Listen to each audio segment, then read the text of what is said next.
প্রথমবার ফুল ফুটেছিল মে মাসের দিকে, সেই ফুলগুলো ফল হয়নি। আজকে জুন মাসের 15 তারিখ আবার ফুল আসছে আপেল গাছে। ছাদ বাগানে যে আমি হরিমন 99 জাতের আপেল গাছ রোপণ করেছিলাম সেটাতে ফুল আসছে। আসলে ফুল কিন্তু এমনিতেই হয় না, ফুল ফোটাতে হয়, ফোটানোর কৌশল জানতে হয়। যেহেতু আপেল গাছ বাংলাদেশের আবহাওয়ার সাথে পুরোপুরি মানানসই না, তাই আমাদের কিছু বাড়তি পরিচর্যা করতে হয় আপেল গাছে ফুল ফোটানোর জন্য, যেটা আমি করেছি। সেই কারণেই আমার আপেল গাছ থেকে ফুল পাইছি মাশাআল্লাহ, আলহামদুলিল্লাহ। যেহেতু আমার আপেল গাছটি হরিমন 99 বাংলাদেশের আবহাওয়া উপযোগী বলে মনে করি, এই গাছটি আমি বাণিজ্য মেলা থেকে ক্রয় করেছিলাম আজ থেকে 4 বছর আগে। 4 বছর পরে প্রথম বছর আমি অপেক্ষা করেছিলাম যে ফুল ফুটবে, কিন্তু ফুল ফোটেনি। তো 2025 সালে এই গাছটি নিয়ে আমি গবেষণা করি, কী কী সার ব্যবহার করার ফলে এই আপেল গাছ থেকে ফুল পাওয়া যায় সেই বিষয় নিয়ে ইউটিউব এবং গুগল সার্চ করার পরে আমি জানতে পারি যে ডিসেম্বর মাসে এই গাছের পুনিং করতে হয়, অর্থাৎ পাতাগুলোকে ঝরিয়ে দিতে হয় যাতে নতুন করে শাখা প্রশাখা বের হয় এবং সেখান থেকে ফুলও হয়। এবং ফুল ফোটানোর জন্য কিছু রাসায়নিক স্প্রে করতে হয়, যা আমি করি। শুধু আমি আমার গাছের গোড়ার মাটিটাকে সবসময় শুকনো রেখেছি, ভেজা ভেজা হতে দেইনি। 1 দিন 2 দিন কিংবা কোনো কোনো ক্ষেত্রে 7 দিন পরও আমি পানি দিছি আমার এই আপেল গাছে।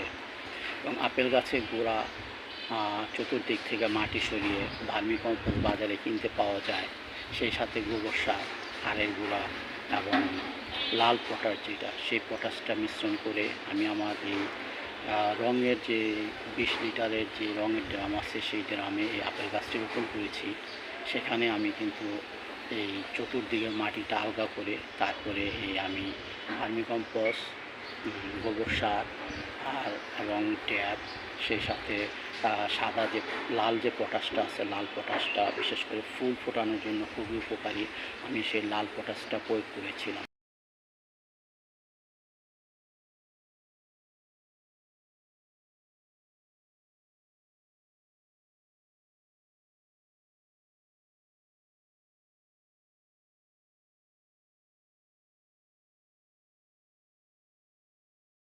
আমি পরীক্ষামূলকভাবে বৃক্ষ মেলা থেকে একটি আপেল গাছ ক্রয় করেছিলাম হরিমন 99 জাতের, যে বাংলাদেশের আবহাওয়াতে আপেল গাছে আপেল হবে কি না সেটা পরীক্ষামূলকভাবে ক্রয় করেছিলাম এবং আজকে আমি কিন্তু সফল।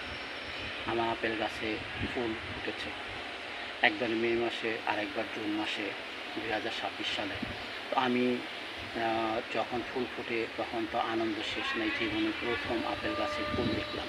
আমি কখনও আপেল গাছের ফুল দেখিনি, বা বাংলাদেশের আবহাওয়াতে বা বাংলাদেশের খুব কম জায়গায় বা কম লোকের কাছে আপেল গাছ আছে যাদের আপেল গাছে ফুল হয়েছে বা ফল হয়েছে। পশ্চিমবঙ্গে হয়, ভারতে অনেক জায়গায় হয়, কিন্তু বাংলাদেশে এখনও হয় না। তাই আমি পরীক্ষামূলকভাবে এই হরিমন 99 আপেল জাতটি ক্রয় করেছি, সেখান থেকে কিন্তু ফুল ফুটেছে। আমাকে ফুল ফোটাতে হয়েছে, ফুল ফুটেছে বললে হবে না, ফুল ফোটাতে হয়েছে। যদিও সব কিছু আল্লাহ পাকের হুকুমই হয়, তারপরেও কিছু চেষ্টা করতে হয়। আমি সেই চেষ্টা করেছি, গাছকে পরিচর্যা করেছি নিয়মিত, অর্থাৎ নভেম্বর ডিসেম্বর মাসে এই গাছগুলো পুনিং করে দিতে হয়, সম্পূর্ণ পাতা ঝরে দিতে হয় এবং গাছকে কেটে ছোটো রাখতে হয় যাতে গাছ বড় না হয়ে যায়, সৌন্দর্য দেখা যায় না, লম্বা হয়ে যায়। যেহেতু টপে রাখবো তাই ছোটো আকারে রাখাটাই সবচেয়ে সেই তুলনায় নভেম্বর ডিসেম্বর মাসে গাছগুলো সম্পূর্ণ পাতা কেটে দিয়েছিলাম এবং ডালও কেটে দিয়েছিলাম। এই যে এখানে ডাল কেটে, এই যে ফুল আসতেছে, আরেকটা ফুল আসতেছে, এই যে আশা করি এটা ফুল ফুটবে। এই যে এইখানেও ফুল আসতেছে। হ্যাঁ, এগুলো আমি যখন এই গাছটিকে ক্রয় করি তখন বিভিন্ন গুগলে সার্চ দিই, ইউটিউবে সার্চ দিই, কীভাবে আপেল গাছের যত্ন নিলে আপেল গাছ থেকে ফুল ফল পাওয়া যায়, আমি সেই বিষয়ে যত্ন নিয়েছি। এটা আমার একটা পরীক্ষামূলক ছিল, তাই আমি ভিডিওটা ধারণ করিনি, সফল। আমি কিভাবে আপেল গাছে ফুল ফোটালাম, কিভাবে যত্ন করব, সেই বিষয়ে একটি ভিডিও বানাবো। সেই ভিডিওটি পাবলিশ করব খুব শীঘ্রই, অর্থাৎ নভেম্বর ডিসেম্বর মাসে। এখন জুন মাস চলতেছে, এটাতে যদি ফুল হয়েছে, ফল যদি হয়, তাহলে সেই ফলের একটা ভিডিও ধারণ করব সবার জন্য।